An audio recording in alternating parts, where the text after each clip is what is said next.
everybody, this is Queen Lenora, and today we're going to talk about failure and why are we scared of failing.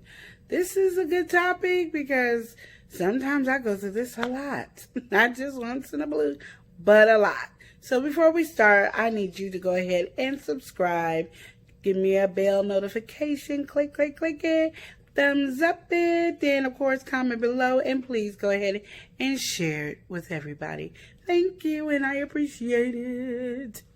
Okay, so you know how we are scared. Like we got all these wonderful ideas in our head, or we want to do something, we want to focus on something, and we get so close to the end or close to what we're wanting to do, and then we just like get scared. Like, what if we make a mistake?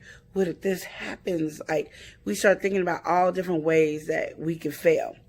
Well, the biggest failure that you can ever do, and what you should be scared of, is failing not to do what you want to do. So if you got plans to do something, then learn it, figure it out, and do it. Then you're not failing. Even if you make a mistake, it's not failing because you're going to learn from those mistakes. Awesome, sauceum. That's what I'm saying.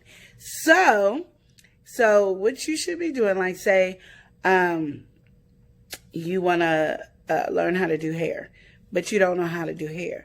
So you study up on it. You learn. You talk to people who do know how to do hair. Watch them do hair. Get it. And then try to practice it. Get you a dummy doll and practice until you get it. Even when you get discouraged, take some time off and say, okay, I need a break. Go get you a drink of water. Go, running, write up a report about it, anything, all the different things that you mistaken yourself on.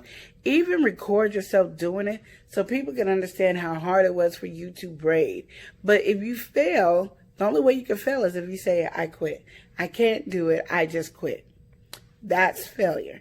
And I think people mix it all up and just think, oh, failing is this or that. No, failing is when you decide to quit. Like, there's nothing else we can do about it. And you don't want to quit. So even like now, I'm doing different things. Like I have a YouTube channel I'm working on, and I get frustrated when I see like I get all these subscribers and then they just disappear. And it's like, what happened? Like, what happened? That can discourage me. I don't know if it discourages you. It could discourage me.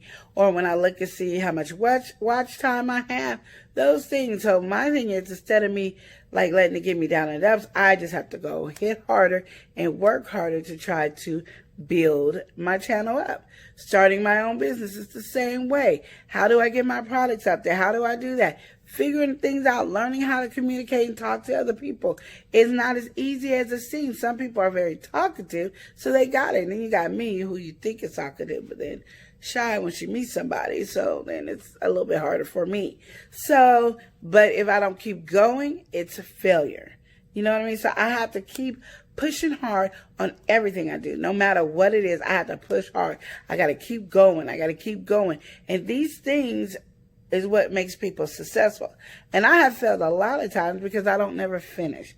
Even like when I did a basket business, it probably would have been the #1 business in the world right now for basket business. But somebody stole from me and it put me all the way down. And I was like, how am I going to build myself back up? Instead of trying to figure out how to build myself back up, I just quit and I just got frustrated and I just let it go. These are things that I do all the time. And so I feel like I'm an expert at failing. So that's why I get to talk to you and say, don't fail. Like, don't fail. Did you hear me? Don't fail. To fail is to quit. To quit is to fail. You got both of them there. I don't care how hard it is. You want to do your best all the time and be successful in whatever you do. If you go to school, do you know how hard it was for me to get my bachelor's degree? How long it took me to get my bachelor's degree? And then after I got my bachelor's degree, and oh, was that hard. I had the nerve to go back to school to go get my master's degree.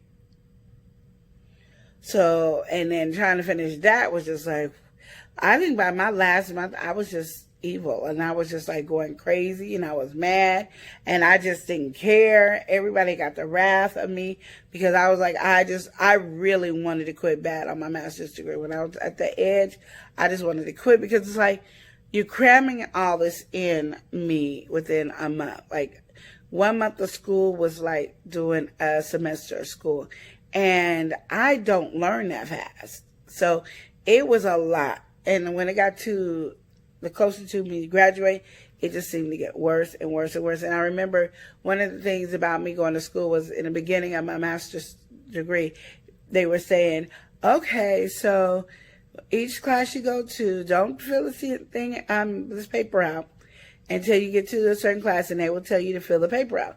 So we've been going to all these classes, and we're about 9 months into it. And then they talk about, we need to start filling out your paper.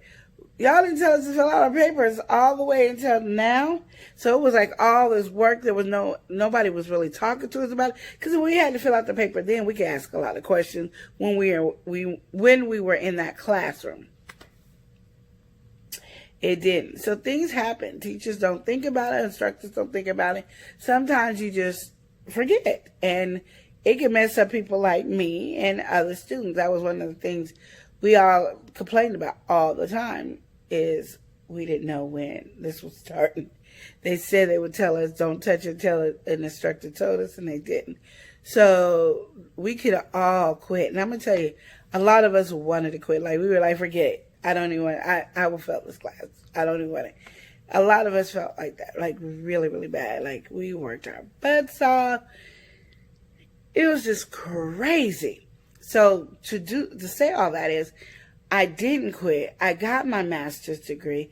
I'm relieved. Now, my family keeps joking around talking about getting a doctor's degree. My master's almost killed me, so I can just imagine what a doctor's degree would do, because you don't even understand.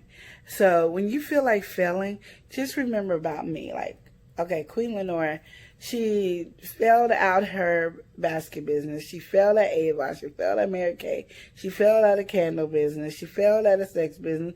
And how did she fail at a sex business when that girl could talk about sex all day long? She failed. There's just things that she failed at. So there's things. But like, okay, my restaurant I did, and it had to close down because Greyhound closed down. So that's where we were inside of the Greyhound. So that wasn't a failure. That was actually a success. Even though I'm not in the restaurant business right now, that was a success, because we weren't even really planning on ever having a restaurant. So see how amazing that was? And we did a good job. Until this day, people still talk about our food. So we were successful. So know the difference from a failure to success. Even though you might not still have the business, it was successful. We didn't quit.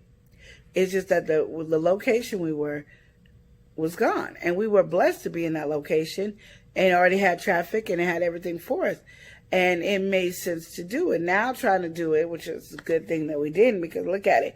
'Cause several months later, we had COVID. Our restaurant would have shut down because of COVID. So see, you got to look at the positive of some of your stuff that might not have worked if you didn't have any control over it. If you don't have control over it, it cannot be a failure.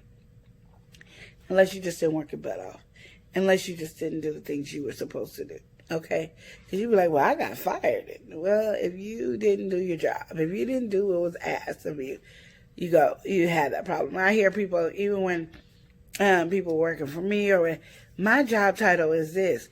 Your job title is that you work for this company. You want to learn everything. You don't want to just stick to your job title, because you might never know what great things will come to you by learning everything about the business. So one thing I can say about my mother, she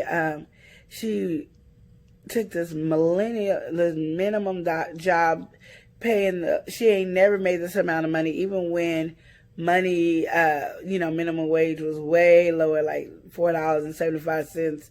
She never made this low amount of money ever, but she learned everything, and now she owns where she works. Isn't that awesome? Because she learned everything. So sometimes you might be at the bottom pole. She was at the bottom pole the whole time. But because she did everything, she worked hard, she played Monopoly in her job, that when the job offered for her to take over, of course they looked at her. They didn't look at the managers or the supervisor or anything. And I'm not saying anything bad about them. I'm just saying they didn't look at. They looked at the one that was making the least amount, but she had businesses. She had this. She had a restaurant. So they saw that she can make something grow, and that's why.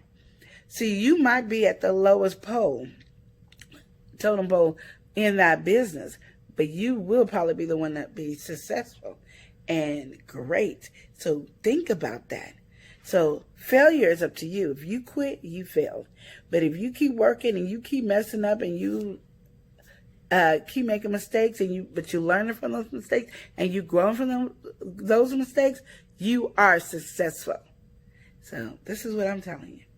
So anyway, I want you to remember to subscribe, hit the bell notification. Of course, give me a thumbs up, comment below, and of course, share this video.